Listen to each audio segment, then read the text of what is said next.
ద్రౌపదితో పంచపాండవుల వివాహం తరువాత వారు ఒక నియమాన్ని పెట్టుకుంటారు.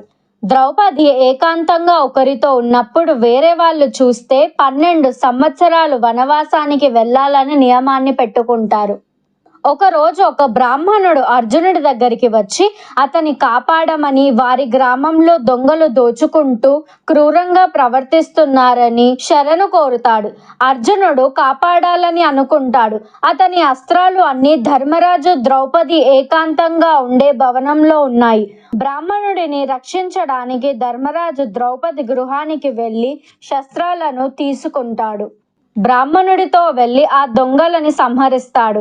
రాజ్యానికి తిరిగి వచ్చి ధర్మరాజుతో అంటాడు, అగ్రజ, నేను మాట తప్పాను కాబట్టి వనవాసానికి వెళ్తానని అంటాడు. ధర్మరాజు, నువ్వు ధర్మాన్ని పాటించావు, శస్త్రాల కోసం వచ్చావు, నేను దీన్ని అధర్మంగా భావించడం లేదని చెప్తాడు.